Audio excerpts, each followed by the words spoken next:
to Munchkin World. Today we're going to make a really cool experiment out of your regular household items that you'll find in your kitchen, such as white vinegar, baking soda, water, and food coloring. And if you don't have food coloring, that's perfectly fine, don't worry. Just take some paint and mix it in with water, and there's your color.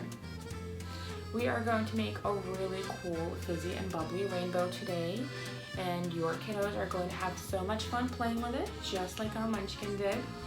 So let's go and check it out.